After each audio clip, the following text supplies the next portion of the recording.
The government does not need to silence you, just retrain your thinking. Sovereign AI isn't coming, it's here. And it's already deciding what you're allowed to think. Right now, governments are training AI systems to rewrite history, suppress dissent, and decide what counts as truth. These models are already inside your apps, your searches, your education, your feed. You're not being informed, you're being aligned. Internal documents from Facebook, Twitter, now X, and YouTube have revealed that U.S. agencies, including the FBI, CDC, and DHS, flagged content for removal or downranking, particularly during COVID and the 2020 election. What began as manual moderation evolved into automated control as AI-based content filtering systems were trained on that same flagged data, embedding government influence directly into the behavior of the algorithms themselves. In 2024, Iran used a China-trained AI model to filter political content in Farsi. In the same year, Russian state media began testing large language models that rewrite history textbooks. And if your country doesn't own its own model, you're consuming someone else's version of truth, law, and memory. This isn't about open source. It's about strategic control. This is how it fractures. Suddenly, the world's AI systems start speaking different truths. Not two internets, two realities, two civilizations, programmed apart. And if you're a developer, a founder, a citizen, you're not just disconnected. You're being trained on different knowledge, aligned to someone else's values. And you may never know what you're missing. Imagine waking up one day and realizing your country doesn't own its intelligence. Not your data, not the models that process it, not even the chips that power the decisions. What happens then? You're not just describing a hypothetical, that's already happening. And it's why the global race for what we now call sovereign AI is moving faster than most people realize. Hey everyone, welcome back to AI Decoded, the first podcast created by supervised AI. I'm Emma Clark. And I'm Michael Reynolds. And today's episode is a big one. We're going beyond apps and tools and diving straight into geopolitics, strategic autonomy, global infrastructure. The question isn't just what can AI do, it's who owns it. Because AI isn't just another tech wave, it's power, economic, cultural, military, even psychological. And right now, the world's biggest players are in a full-blown sprint to make sure that power stays in their hands. In this episode, we'll unpack the rise of sovereign AI, why it's become a top national priority in the US, China, Europe, the UAE, and India. We'll break down what sovereignty really means in this context, because it's not just about building your own chatbot. We're talking about the full stack, from chips and data centers to foundation models, data regulations, open source strategy, and who actually gets to benefit from AI's intelligence. And the answers aren't always what you'd expect. The US leads in models but not in public control. China builds everything internally but with strict surveillance baked in. Europe is fighting for ethics and independence. And the UAE? Well, they're turning open source AI into a global soft power play. So by the end of this episode, you'll understand who's shaping the global AI ecosystem, what risks are emerging from this race, and what sovereign AI means for your data, your privacy, and your country's future. And just a heads up, this isn't a future problem. It's already reshaping laws, alliances, and markets in real time. Which is why we're decoding it now. Let's dive in. Okay, before we start talking about the power players and the global race, let's go back to basics. What do we mean when we say sovereign AI? Good question. The simplest way to think about it is this. Sovereign AI is when a country doesn't just use AI, it controls it. That means having ownership or regulatory power over the infrastructure, the models, the data, and the values embedded in the system. So it's not just about building a chatbot in your local language. Not at all. That's surface level. Real sovereignty means you control the hardware, the chips and servers. You host your own data. You train your own models. You decide what the model can and can't say, and you regulate who gets access to what. It's kind of like electricity, right? You can use imported power, or you can generate your own, and when things get political, whoever owns the grid sets the rules. Exactly. Artificial intelligence is the new grid, and it runs on 4 pillars: compute, data, models, and policy. If any of those are outsourced or dominated by foreign players, then your intelligence is no longer yours. So if a country relies on American GPUs, stores its data on Google Cloud, fine-tunes its models using OpenAI APIs, and follows US-centric safety rules. It's using powerful AI, but it's not sovereign. That's the core issue. Sovereign AI is about strategic autonomy. It's saying, we want to develop intelligence systems that reflect our national priorities, our cultural values, and our economic goals. And this isn't just paranoia or nationalism. It's coming from a very practical realization. AI is now central to every major sector: healthcare, defense, education, finance. Yes, if your economy, your legal system, and your military rely on models you can't inspect or chips you can't produce, you've created a new kind of dependency. And dependencies become vulnerabilities. Let's talk about the values part, because it's not just technical, is it? No, not at all. Sovereign AI includes how models are aligned, what they censor, what they amplify. For example, a model built in China will align differently than one trained in the US or Europe. That's not a bug, it's design. And we've already seen this with things like content moderation, safety filters, even political bias. Exactly. A nation may decide it wants explainable models, or privacy-focused AI, or models trained only on public domain data. If you're using someone else's system, you don't get to make those decisions. It's almost like the old debate around colonial infrastructure. If you're dependent on a foreign pipeline or a foreign platform, you're not in control of your own development. Right. That's why countries are now framing AI the same way they framed telecom infrastructure, semiconductors, or nuclear energy, as something that needs national control, at least to a degree. But does it have to be total control? Like, do you have to build everything in-house to be sovereign? Not necessarily. Some countries are going hybrid. They might build sovereign models on top of foreign hardware, or localize open source models with national data. The key is having strategic optionality. You should be able to operate, innovate, and govern your AI systems, even if the global supply chain gets disrupted. So, sovereign AI isn't isolationist, it's just resilient. Exactly. It's about not being held hostage by foreign innovation cycles, black box APIs, or export controls. Okay, last thing. How does this connect to users like us? Developers, business owners, students? Well, the more AI becomes foundational, the more your country's policies and dependencies will shape the tools you have access to.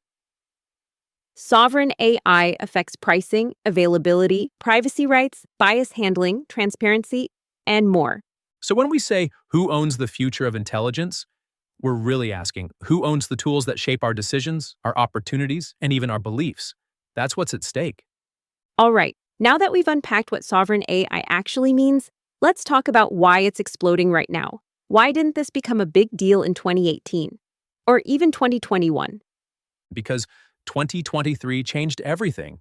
When OpenAI launched ChatGPT and showed the world what a well-aligned, high-performing, general-purpose model could do, it shifted AI from a niche technical field to something that governments couldn't ignore. It's wild, right? One chatbot launch, and suddenly AI is in every policy speech, every national budget, every G7 headline. Because it wasn't just about the chatbot, it was a proof of concept that large-scale generative models can influence education, journalism, software development, healthcare, and even national security. At scale, in real time. And it scared people. Because the question governments started asking wasn't, what can this model do? It was, who controls this? And what happens if we don't? So we went from AI as a tool to AI as a strategic asset, almost overnight. Exactly. And that's where the race began. Governments realized that the next frontier of global power isn't just energy or currency, it's intelligence infrastructure. And let's be real, this wasn't just about AI's potential. There were very real events that triggered this urgency. Definitely. Let's start with the US-China tech rivalry. When the US government blocked the export of NVIDIA's A100 and H100 chips to China in late 2022 and 2023, that sent a very clear message. AI compute is now geopolitically restricted. And those chips aren't just nice-to-haves. They're essential. Without them, you can't train frontier models. Full stop. Exactly. So for China, that move triggered a national response. They ramped up investment in their own AI accelerators, like Huawei's and Ascend series, and increased domestic efforts to replicate the training pipeline with homegrown tools. But it didn't stop there. Europe started pushing back on data sovereignty. They realized most of their cloud infrastructure and foundational models were dependent on American companies. Which led to the Gaia X project, where the EU started building a federated data ecosystem that aligned with European values: privacy, transparency, fairness, not just performance. And then we saw the emergence of open weight models as a political strategy. Mistral in France, Falcon in the UAE, Meta's Llama in the US. These weren't just research projects, they were national statements. Wait, when you say open weight model, what exactly does that mean? Good question. So, in AI, a model's weights are the numerical parameters it learns during training, millions or even billions of them. They define how the model interprets input and generates output. Think of them as the model's brain wiring. So if you have access to the weights, you basically have access to the brain? Exactly. An open weight model means those learned parameters are publicly available. You can download them, run the model locally, fine-tune it, or even build your own applications on top of it, without needing permission from the original creators. So it's like open source software, but for intelligence? Pretty much. But there's a key difference. Open weight doesn't always mean open use. Some models publish the weights, but with restrictive licenses, like research-only or non-commercial use. Others, like Falcon or Mistral, offer more permissive licenses, enabling full deployment. And the alternative? Closed-weight models, like GPT-4, Claude, or Gemini, their weights are proprietary. You can use the model through an API, but you can't see how it was trained, what data it learned from, or modify its behavior. That's why open weight models are such a big deal for sovereign AI. They give nations and innovators a level of transparency, autonomy, and adaptability that closed models simply don't. Falcon, for instance, wasn't just a model. It was a declaration. The Arab world is in the artificial intelligence game, and we're not waiting for permission. India joined the mix too. Their government-backed AI initiatives, like Bhashini, started prioritizing linguistic and cultural representation for 1.4 billion citizens. That's not just R&D, that's digital sovereignty in practice. So what we're seeing is a complete redefinition of what AI means to a country. It's not just a technology vertical. It's a layer of national strategy. The industrial era had steel and oil. The digital era had cloud and data. The intelligence era, it's models and compute. And the countries that can control, train, and align those models at scale will be the ones writing the rules of this new era. That's why sovereign AI isn't a fringe issue anymore. It's front and center. It's in military budgets, infrastructure plans, trade policy, even diplomacy. And if you zoom out just a little, it makes perfect sense. Whoever owns the intelligence layer owns the decision-making layer, and whoever owns that, well, owns the future. Okay, so the global urgency is crystal clear now. But let's get into the actual players. Who's leading this race? Who's building the biggest AI muscles? Let's start with the United States because even though it's not always framed as sovereign AI, the US has an overwhelming lead, at least on paper. You've got OpenAI, Anthropic, Google DeepMind, Meta, Cohere, xAI, plus the cloud giants like Amazon, Microsoft, and Google Cloud. It's like the Silicon Valley Avengers. And they're backed by nearly unlimited compute, thanks to hyperscaler infrastructure. AWS, Azure, Google Cloud Platform, together they run most of the Western world's inference and training workloads. Not to mention NVIDIA, they control roughly 80% of the global AI chip market. Their H100s are the gold standard for training frontier models. And now Blackwell chips are hitting the market, doubling performance while reducing energy use. That pushes US dominance even further. But here's the twist. None of that is public. It's private infrastructure. OpenAI is partnered with Microsoft. Anthropic is backed by Amazon and Google. The US government doesn't own any of this. And that's where the sovereignty question kicks in.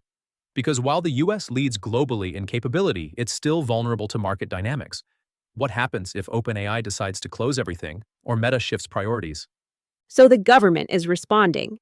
There's the National AI Research Resource, which is essentially trying to create publicly funded compute for researchers and public sector applications.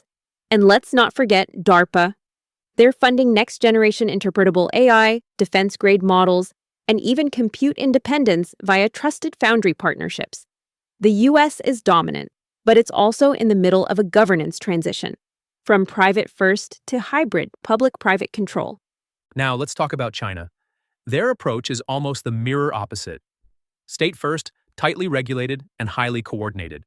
You've got Baidu's Ernie Bot, Alibaba's Tongyi, Tencent's Hunyuan, all building massive models. But the real story is in their infrastructure. Huawei's Ascend chips, Alibaba's AI Dedicated cloud regions, and national datasets regulated under the Personal Information Protection Law and Data Security Law.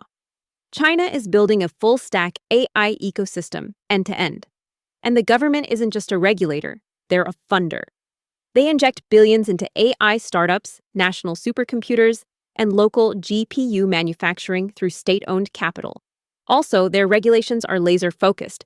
For example, the generative AI interim measures, effective since 2023, require providers to register models, undergo security assessments, and align output with socialist core values. So, China's version of sovereign AI isn't just about independence, it's about ideological control. They're optimizing for internal stability, surveillance capability, and global exportability, especially across the Belt and Road. The Belt and Road Initiative, or BRI, is China's global infrastructure and investment strategy. Launched in 2013, it aims to build a network of roads, ports, railways, fiber optics, and digital systems across Asia, Africa, the Middle East, and parts of Europe and Latin America. And that exportability comes with alignment, cultural, political, even ideological. That's the implication. You're not just getting software, you're getting a China-aligned intelligence layer, one that's often built into smart cities, policing systems, and educational platforms throughout BRI countries. And despite chip export bans from the US, they've made progress with domestic alternatives. SMIC and Biren are now producing sub-7 nanometer chips, though still not on par with TSMC. Let's jump to Europe. They're taking a very different path, values-based and ethics first. The EU's AI Act is the most comprehensive AI regulation in the world. It categorizes AI systems by risk level and enforces strict transparency, human oversight, and bias mitigation requirements. And they've got their own LLM efforts, too. Mistral, based in Paris, is open-sourcing fast, efficient models like Mistral 7B and Mixtral 8x7B. Germany's Aleph Alpha is building explainable, enterprise-grade models aligned with European data privacy rules. And there's Gaia X, a federated cloud initiative aimed at reducing dependency on US and Chinese cloud providers by building a pan-European data infrastructure. But the challenge is compute. Europe doesn't yet have the scale of public training clusters seen in the US or China. They're investing in supercomputers like Lumi in Finland and Leonardo in Italy, but deployment is slower. Still, their strategy is unique. Europe sees sovereign AI as a democratic infrastructure. Their goal isn't just independence. It's trust, safety, and compliance with human rights. So far, we've talked about models, policies, values, but let's pull back the curtain on something less glamorous, but absolutely critical: the infrastructure behind sovereign AI, because you can't have sovereign AI without sovereign infrastructure. That means chips, data centers, national clouds, fiber networks, and yes, access to enormous amounts of electricity. Let's start with the most obvious piece: compute. Right. Compute is the engine of modern AI. Training today's frontier models like GPT-5 or Claude 3 can require tens of thousands of GPUs running for weeks or months. Just one major run can cost upwards of $100 million, depending on scale, parallelization, and availability. And the scary part is, most countries can't do this on their own. They either rent from US hyperscalers or rely on GPUs that are built and exported under foreign policy constraints. As of 2025, over 90% of the world's advanced AI training still happens in the US, or in US-owned infrastructure. That creates a structural dependency. Let's talk about the chips for a second. Because everyone thinks of NVIDIA, but there's a lot more going on beneath the surface. True. NVIDIA's H100 and now Blackwell GPUs dominate the market. But manufacturing happens at TSMC in Taiwan, a geopolitical flashpoint. And the core technologies, like extreme ultraviolet lithography, are controlled by ASML in the Netherlands. Every major economy is trying to secure its own semiconductor supply chain, because without it, you don't own your AI. And compute sovereignty doesn't just stop at chips. It includes data centers, energy security, cooling systems, and inference architecture. Which brings us to national AI clouds. We're seeing countries set up entire public cloud platforms to host and train their own models, right? Yes, let's take India's Aerawat platform, state-owned, built for training multilingual LLMs on local datasets. Or the EU's EuroHPC supercomputers like Lumi and Leonardo. These aren't just R&D tools, they're national assets. Even Japan is in the mix. They're building their own national cloud to reduce dependence on AWS and Azure, especially for sensitive data like healthcare and defense. And in South Korea, Naver and Kakao are training sovereign models using compliant clouds that ensure data never leaves national borders. So we're seeing a shift from multinational public cloud dominance toward national AI infrastructure. But this is expensive. Not every country can afford this. And that's where open source comes in. For many nations, sovereign AI means open weight models they can fine-tune on limited hardware.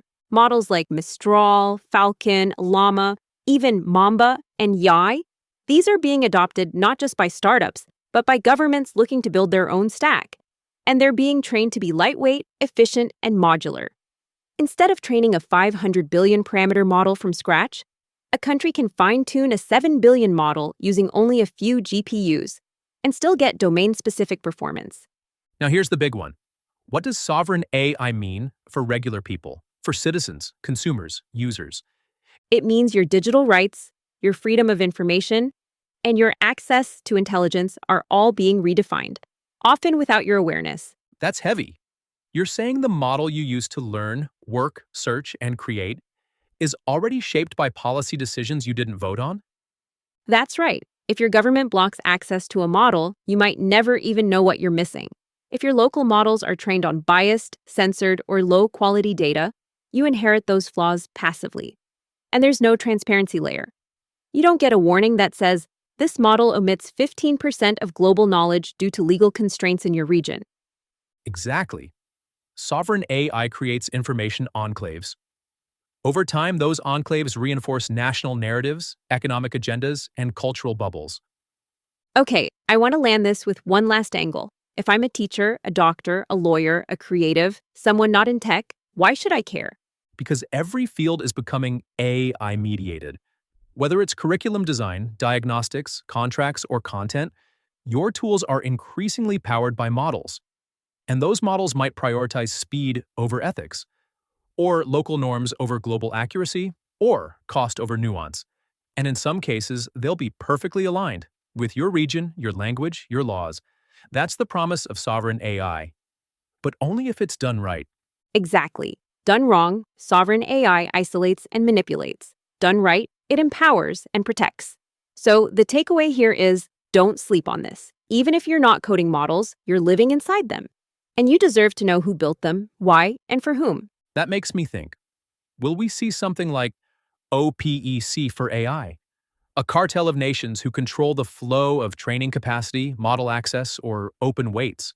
It's not that far-fetched. Think of an AIOPEC where countries with excess compute, like the US, UAE, and maybe even Canada, form a kind of intelligence supply network. In exchange for access, others must comply with data standards, red teaming protocols, or alignment benchmarks. And what about alliances? Will we see countries grouping together to train joint models? We already are. The EU's EuroHPC initiative is pooling compute resources across 27 member states. The BRICS countries are discussing joint large language model development. The Global South is calling for shared open models trained on African, Latin American, and Southeast Asian data. Even within the Middle East, you have collaborations between UAE, Saudi Arabia, and Egypt to establish regional AI hubs. And that leads to the next question. Will we see an AI treaty? We should, but we're not close yet. Countries are still in competitive mode. Everyone's focused on scaling faster, not aligning globally. But something will force the issue, right? A major misuse event? A catastrophic failure? Historically, that's what drives cooperation. Nuclear treaties followed Hiroshima. The Paris Agreement came after decades of climate warnings. With AI, we may need an incident, a geopolitical AI incident, that makes clear the stakes of misalignment. But the real risk is that this treaty never comes. That we just keep diverging. Faster models, stricter controls, deeper firewalls. And we end up in a world of algorithmic isolation. Imagine an Indian user who only sees AI tuned to Indian law, culture, and language, a Chinese citizen inside a fully censored model stack, a European using only GDPR aligned safety tuned chatbots, and an American with 10 models, but no clue how they align. Sovereign AI is a mirror. It reflects back the values, fears, and ambitions of each nation. And the way we train, align, and govern these systems will reveal who we really are. In the end, the models we build will shape more than just text. They'll shape truth, trust, and tomorrow. And it starts now. Thanks for joining us on AI Decoded, the first AI podcast created by supervised AI. If this episode made you think differently about AI, sovereignty, or the future, do us a favor. Follow us on Spotify, YouTube, and Instagram. That's how we grow this community. And we'd love to hear from you. What does sovereign AI look like in your country? What's working? What's broken? What scares you or inspires you? Send us a message, and who knows, it might shape our next episode. Until next time, stay curious, stay empowered, And stay aware, because the future of AI isn't just coming, it's being written by you.